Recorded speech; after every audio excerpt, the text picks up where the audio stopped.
Assalamualaikum warahmatullahi wabarakatuh. Waalaikumsalam warahmatullahi wabarakatuh.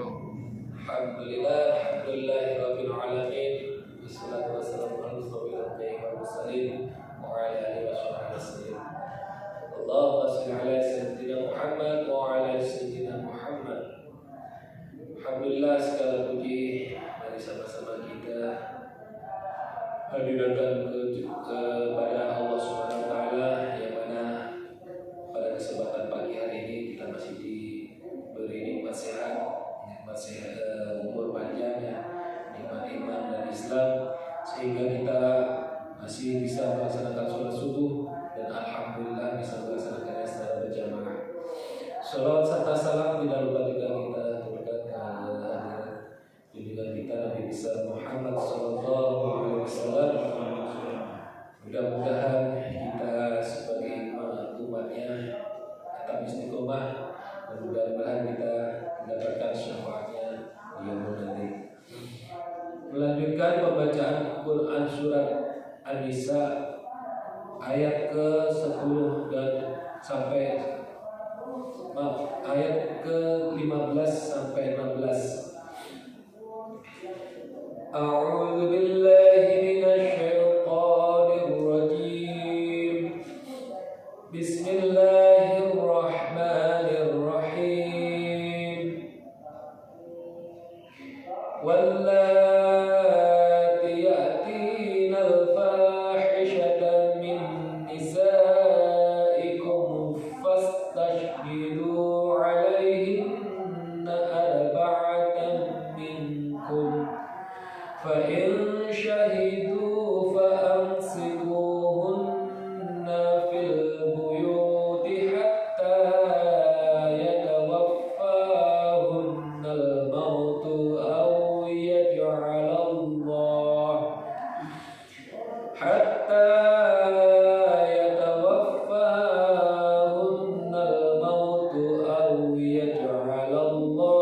لهن سبيلا.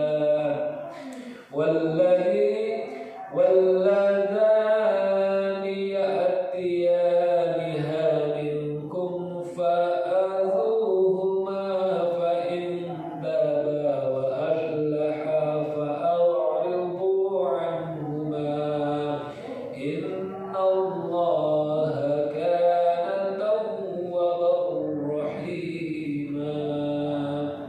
Sadaqallahul azim.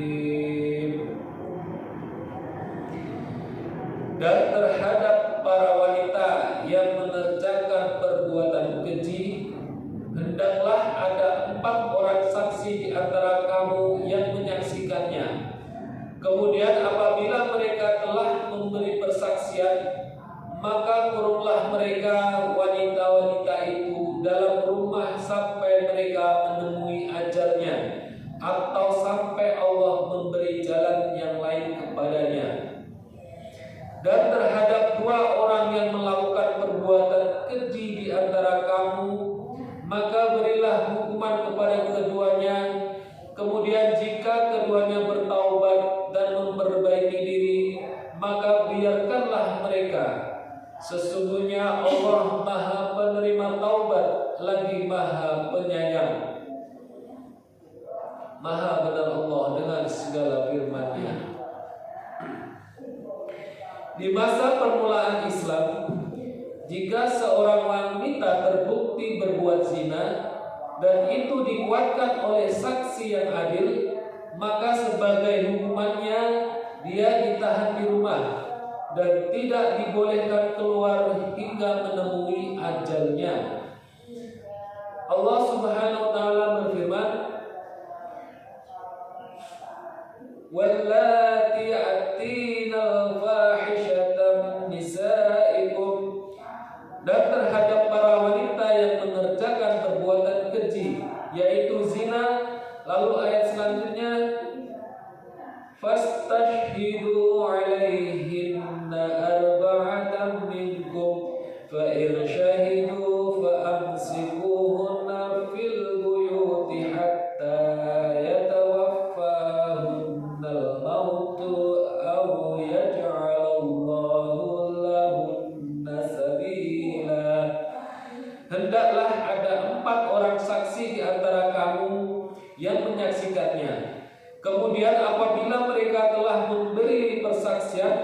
maka kurunglah mereka wanita-wanita itu dalam rumah sampai mereka menemui ajalnya, atau sampai Allah memberi jalan yang lain kepadanya.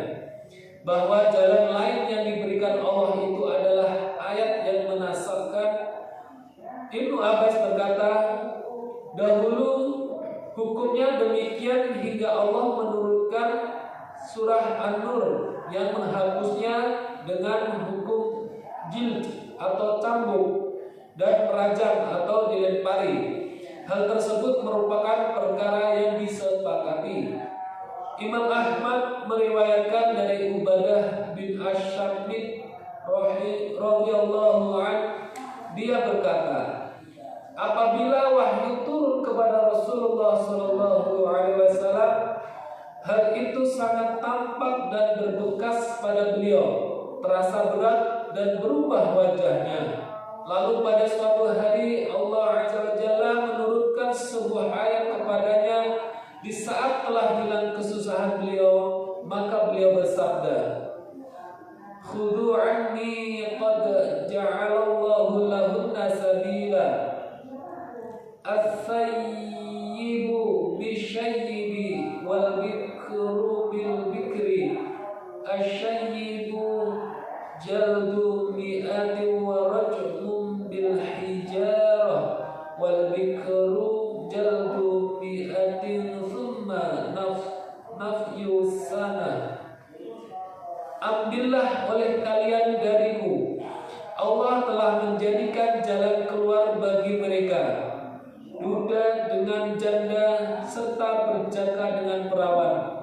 Duda atau janda adalah hukum jilid 100 kali dan dirajam dengan batu, sedangkan perjaka dan perawan adalah hukum cambuk 100 kali dan diasingkan selama 1 tahun. Hadis riwayat Muslim dan As-Sahihus Sunan dari Ubadah bin Asy-Syamit dari Nabi At-Tirmizi berkata, hadis ini hasan sahih. Imam Ahmad bin Hanbal berpendapat bahwa jika seorang duda atau janda berzina, maka mereka dijatuhi hukuman cambuk dan rajam sekaligus.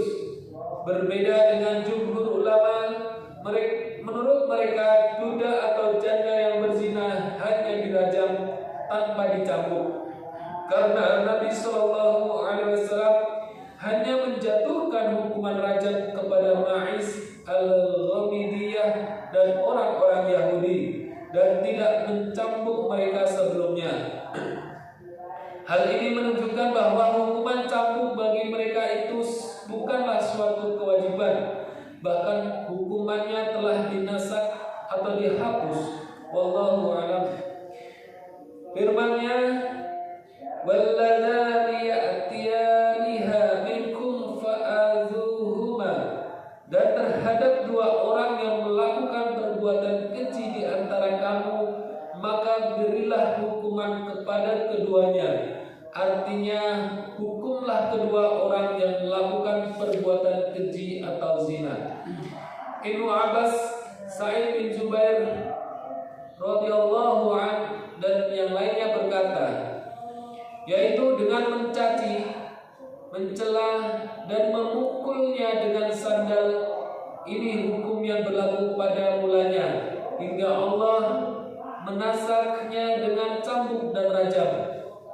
Ikrimah atau Al-Hasan dan Abdullah bin Katsir berkata, ayat ini turun untuk laki-laki dan wanita yang berzina. Para penulis kitab As-Sunan meriwayatkan secara marfu hadis dari Ibnu Abbas radhiyallahu anhu. Dia berkata, Rasulullah sallallahu alaihi wasallam bersabda, "Man ra'aitumuhu ya'malu 'amala qaumi Lut, faqtulul fa'ila wal maf'ula bihi." Barang siapa di antara kalian yang melihat seseorang melakukan perbuatan kaum Lut, maka bunuhlah pelaku dan objeknya.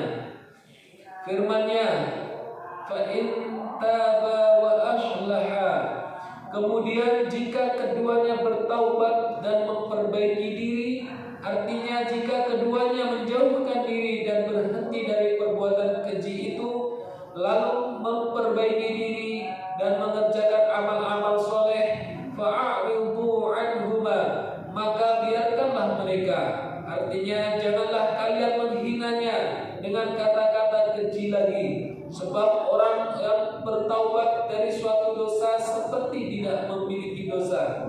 Dan pada penghujung ayat ini Allah Subhanahu wa taala berfirman, "Innallaha kana tawwabar rahima." Sesungguhnya Allah Maha penerima taubat lagi Maha penyayang. Di dalam As-Sahihain dicantumkan, "Idza zanat amatu ahadikum falyaj'al hal hatta wala yusarrib 'alaiha." Apabila budak wanita salah seorang kalian berzina, maka berlakukanlah hukuman cambuk kepadanya dan jangan menghinanya. Artinya ialah janganlah mencela apa yang dilakukannya setelah mendapat hukuman yang menjadi penghapus bagi dosanya. Alhamdulillah, pembacaan Quran surat An-Nisa ayat 15 dan 16 telah saya bacakan. Semoga kita tidak terjerumus dalam perbuatan zina yang dimaksudkan. Saya lanjutkan dengan pembacaan hadis yang ke-11, masih mengenai bab mengagungkan kehormatan kaum muslimin dan uraian tentang hak-hak mereka serta kasih sayang dan menyayangi mereka.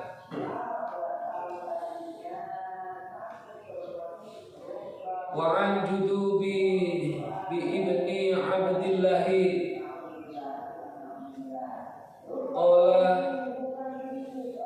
Rasulullah sallallahu alaihi wasallam, man shalla salatas subhi fa huwa fi zimmatillahi fala yaqlubannakumullahu min zimmatihi bi syai'in fa innahu man yaqlubhu min zimmatihi bi syai'in yudrikhu thumma yakubbuhu ala wajhihi fi nari jahannam.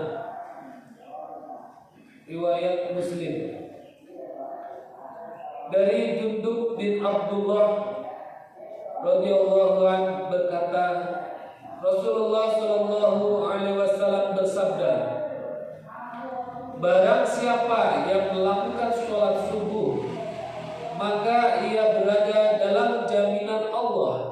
Oleh karena itu, jangan sampai Allah menuntut kepada kalian dengan apa yang dijaminkan oleh Allah.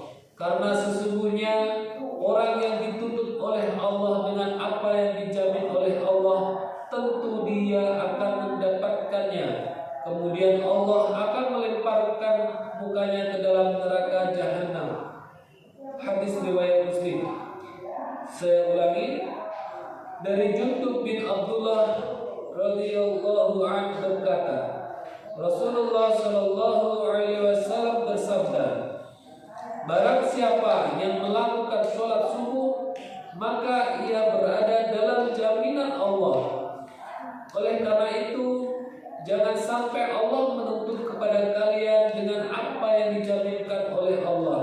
Karena sesungguhnya orang yang dituntut oleh Allah dengan apa yang dijamin oleh Allah, tentu dia akan mendapatkannya. Kemudian Allah akan melemparkan mukanya ke dalam neraka Jahannam. Hadis riwayat Muslim. Kosakata asing zimmatullah artinya jaminan keamanan dari Allah dan janjinya. Penjelasan di dalam riwayat lain disebutkan, barang siapa melakukan sholat subuh berjamaah, seakan-akan sholat subuh dikhususkan dengan hal tersebut, karena waktu subuh merupakan permulaan hari, yakni waktu permulaan orang-orang bertebaran memenuhi kebutuhan mereka. Dalam hadis ini terdapat ancaman yang keras kepada orang yang berniat buruk kepada orang-orang yang melakukan sholat. Saya ulangi penjelasan. Di dalam riwayat lain disebutkan, barang siapa melakukan sholat subuh berjamaah, seakan-akan sholat subuh dikhususkan dengan hal tersebut, karena waktu subuh merupakan permulaan hari, yakni waktu permulaan orang-orang bertebaran memenuhi kebutuhan mereka.